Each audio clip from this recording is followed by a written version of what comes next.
January 28, 1986 dawned cold and clear at Kennedy Space Center in Florida.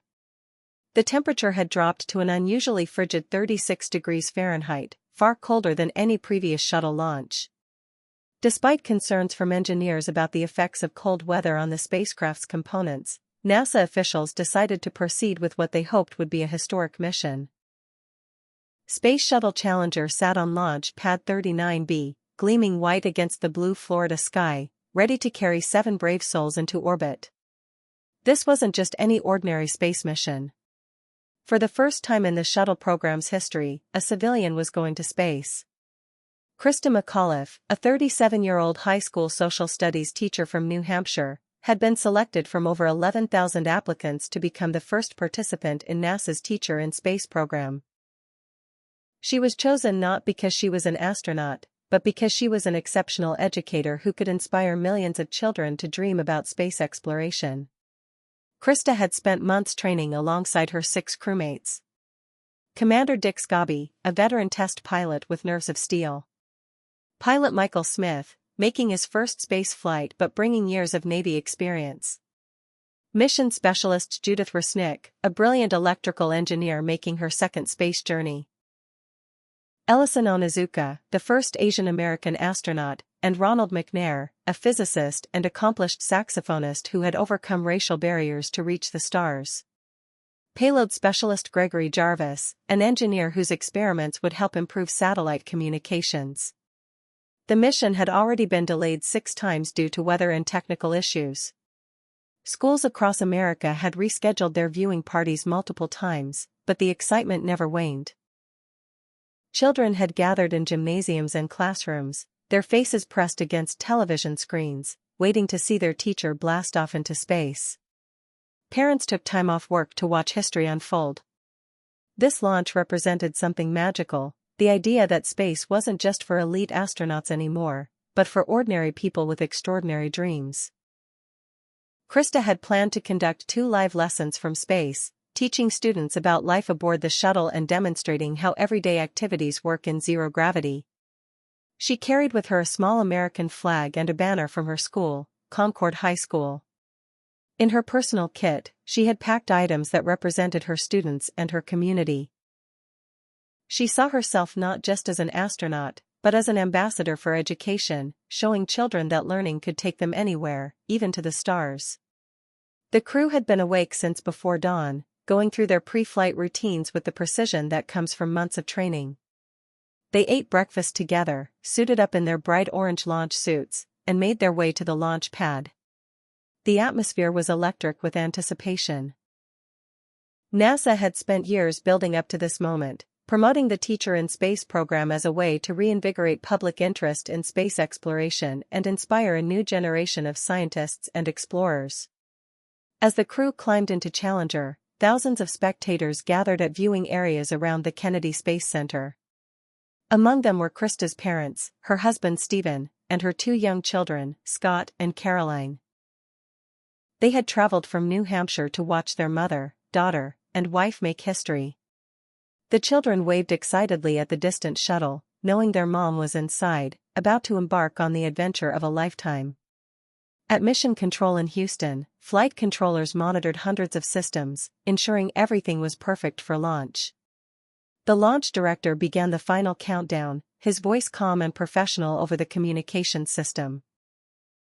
T-10, 9, 8, 7, 6, we have main engine start, 4, 3, 2, 1, and liftoff. Liftoff of the 25th Space Shuttle mission, and it has cleared the tower. Challenger rose majestically from the launch pad, its 3 main engines and 2 solid rocket boosters generating 7.8 million pounds of thrust.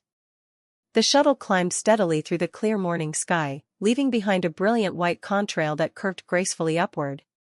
For 73 seconds, everything appeared perfect.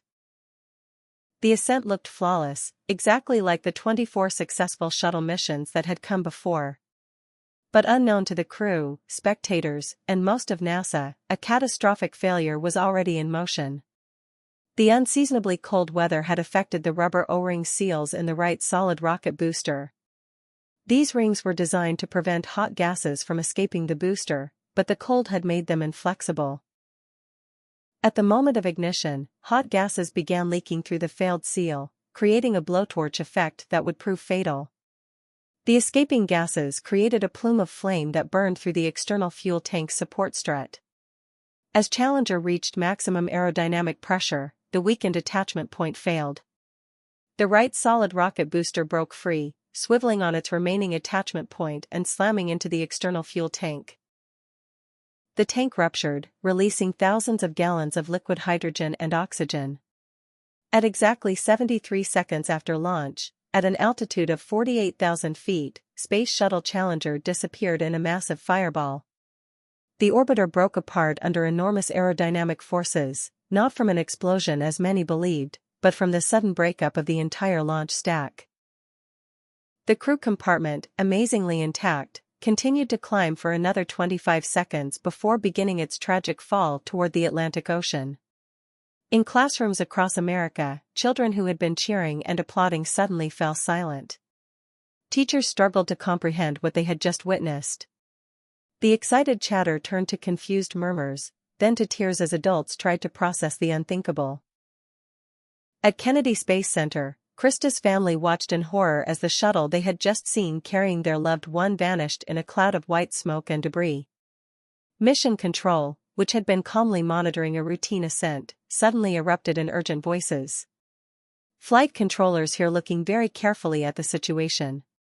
Obviously a major malfunction. We have no downlink. The flight director's voice remained steady, but the controlled chaos in the room revealed the magnitude of what had just occurred.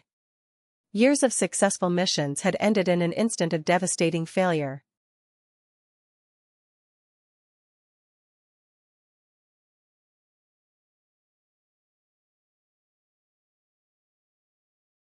The crew compartment fell for 2 minutes and 45 seconds, hitting the ocean at over 200 miles per hour.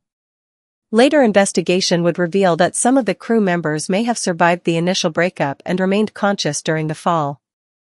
Emergency air packs had been activated, suggesting that at least some of the astronauts were alive and aware as they plummeted toward the Atlantic.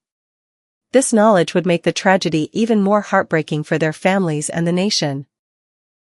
President Ronald Reagan had been scheduled to deliver his State of the Union address that evening, but he postponed it to address the nation about the Challenger disaster. In one of the most memorable speeches of his presidency, he spoke directly to the children who had watched the tragedy unfold. I know it is hard to understand, but sometimes painful things like this happen. It's all part of the process of exploration and discovery. It's all part of taking a chance and expanding man's horizons. The future doesn't belong to the faint-hearted, it belongs to the brave. But perhaps the most lasting impact was on the families and communities of the 7 crew members. Christa McAuliffe students at Concord High School struggled to understand how their beloved teacher could be gone. Her husband Stephen eventually remarried and worked to preserve her legacy through the Challenger Center for Space Science Education. Her children, Scott and Caroline, grew up without their mother but carried forward her passion for education and exploration. Dick Scobie's wife June became an advocate for aerospace safety and education. Michael Smith's family established scholarships for aspiring pilots. Judith Resnick's legacy lives on in programs encouraging women to pursue careers in science and engineering. Ellison Onizuka is remembered at the Onizuka Air Force Base in California and through educational programs in his native Hawaii. Ronald McNair's legacy continues through the McNair Scholars Program, which helps first-generation college students pursue graduate studies. Gregory Jarvis is honored through engineering scholarships and space technology programs. The Challenger disaster fundamentally changed how America viewed space exploration. The shuttle program, which had been marketed as routine and safe, was revealed to be inherently risky. The notion that space travel had become commonplace was shattered.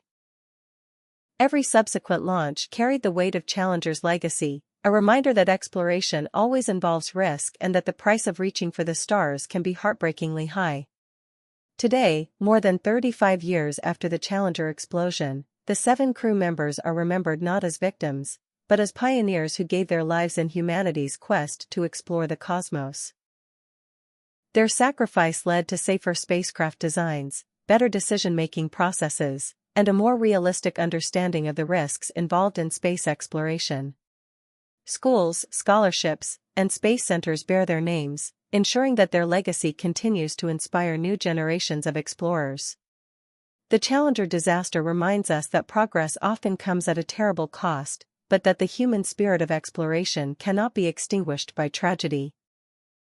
Christa McAuliffe's dream of teaching from space would eventually be fulfilled by other educator astronauts. The 7 crew members of Challenger showed us that the call to explore, to push boundaries, and to reach for the impossible is stronger than our fear of failure. They touched the face of God, as President Reagan said, and in doing so, they touched the hearts of all humanity. Their courage continues to inspire us to keep reaching for the stars, even when the price of that reach seems too high to bear.